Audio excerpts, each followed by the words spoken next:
हा झगडा नसून दोन्ही शाहिरांचा वैचारिक वाद आहे। हा झगडा नसून दोन्ही शाहिरांचा वैचारिक वाद आहे आणि शायरी कशी करावी हे इथल्या लोकांनाही याद आहे। आणि म्हणून या ठिकाणी भजन कीर्तन गोडर नसून यांना फक्त शायरीचा नाद आहे। आणि या ठिकाणी येऊन या ठिकाणी आम्हाला बोलावून शायरी करण्याची जी संधी आम्हाला उपलब्ध करून दिली त्याबद्दल माझ्याकडून आणि माझ्या पार्टीकडून इथल्या ग्रामवासियांना इथल्या ठेकेदारांना कोटी कोटी धन्यवाद आहे। धन्यवाद आहे, धन्यवाद आहे। एका कलाकाराला स्टेज मिळणं खूप महत्वाचं असते हो। जेव्हापर्यंत त्या कलाकाराला स्टेज मिळणार नाही तेव्हापर्यंत त्याच्यामध्ये असलेली जी कला हे लोकांपर्यंत पोहोचणार नाही। हे कार्य इथल्या ग्रामवासियांनी केले, ठेकेदारांनी केलं आणि म्हणून त्यांना कोटी कोटी प्रणाम करतो आहे आणि शेवटच्या कडे सादर करतो आहे का काय म्हणतो ते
समोर एक छोटीशी प्लॅटिंग सादर करतो बांधवानो आणि या प्लॅटिंग मधून बोध घेण्यासारखा आहे। तुम्हाला सांगतो मुला मुलीचं लग्न झाल्याच्या नंतर त्याच्या परिवारातल्या लोकांची आशा असते की कोणी म्हणतात आम्हाला भाचा पाहिजे, कोणी म्हणते पुतण्या पाहिजे, कोणी म्हणते आम्हाला नातू पाहिजे आणि त्या ज्यांचं लग्न झालं त्यांना सुद्धा असं वाटते की आम्हाला मुलगा नाही तर मुलगी झाली पाहिजे काही असो। आणि ज्या परिवारामध्ये लग्न झाल्याच्या नंतर मुलगा मुलगी झाली तर खूप आनंदाचं वातावरण असते, खूप खुश असते ते कुटुंब। परंतु 10-12 वर्ष लग्नाला झाले आणि त्या घरामध्ये मुलं बाळाचा लवलेश नाही, मुलगा जर झाला नाही, काही मुलगी झाली नाही तर मात्र त्या सोन्याच्या खूप गती असतात हो। ती सासू तिला टोचू टोचू बोलत असते, मारहाण करत असते, नवरा सुद्धा तिला बोलते, परिवारातले सगळे लोक तिला बोलतात आणि गावातून सुद्धा ती महिला जाऊ शकत नाही कारण तिला जावं लागते तर खाली मान टाकून। सगळेचे सगळे वाजोटी असे तिला बोलतात आणि म्हणून असाच एक प्रसंग आपणा पुढे सादर होत आहे बांधवांनो, जरा लक्ष देऊन ऐका, शांततेने ऐका। गुरुबाई काही समजून नाही राहिलं मला। माझं लग्न होऊन झाले मला 10 वर्ष, पण माहित नाही बाई कोणत्या जन्माचं पाप फेडून राहिली मी. अजूनही माझ्या पदरात एक बाळ नाही. लोकांचे लेकर पाहते आणि मनातल्या मनात सोडते. मी पण अशी खेळवली असती. माझं पण कोणीतरी असतं जे माझं आहे म्हणायला. पण माहित नाही कोणत्या जन्माचं पाप केलंय. माझी इच्छा पूर्ण नाही होऊन राहिली. अहो कोणी बाया सांगतात की नागपूरला जा दवाखान्यात. सगळीकडे केलं, दवाखाने केले, कोणत्या देवाकडे गेली.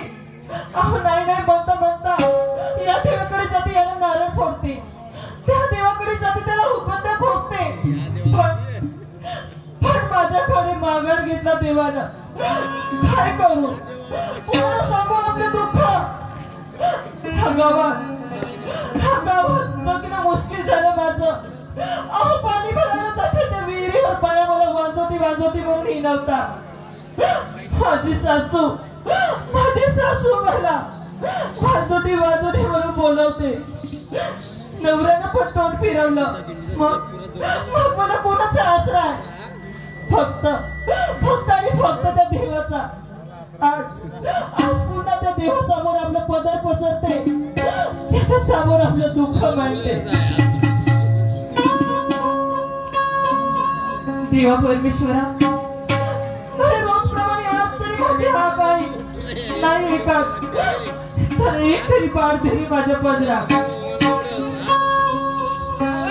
देवा तुझ्या विना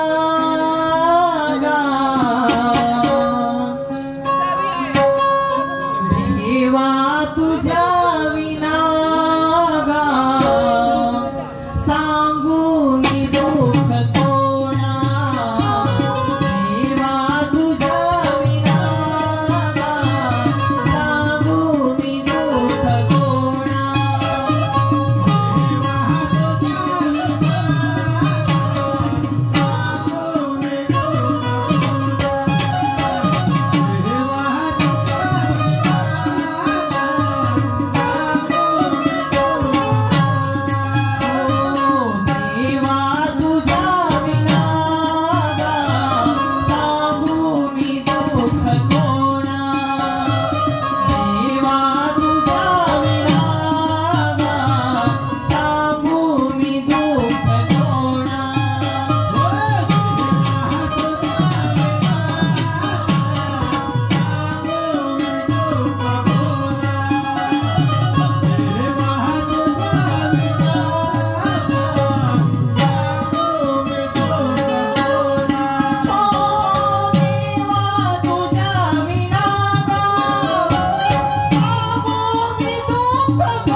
काही नाही.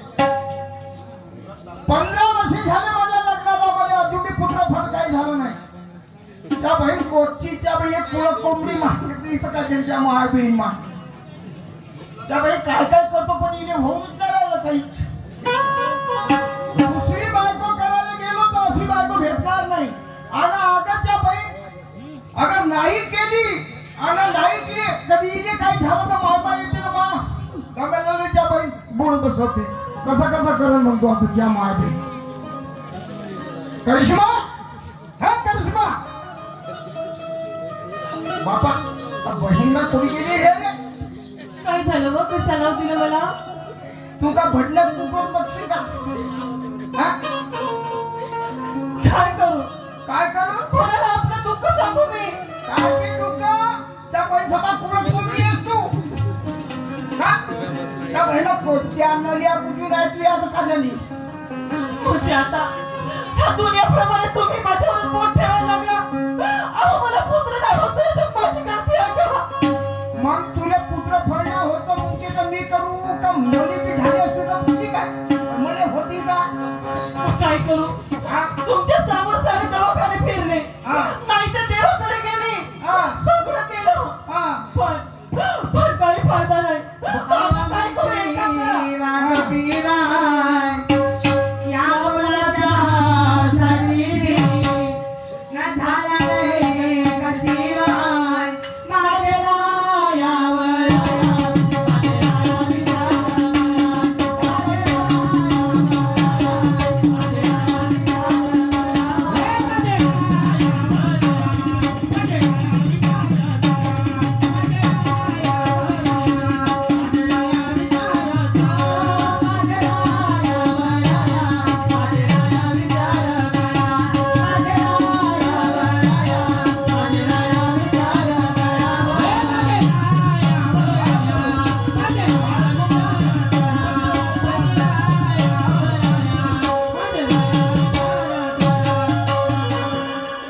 कोणाकडे जाऊ? तू कोणाकडे जाऊ नको आणि आपल्या जीवाचा फागोडा करू नको बाबा जीवनात कष्ट त्याच्याबाई कुचकुच कुचकुच या मुलाच्या साठी न म्हणती मला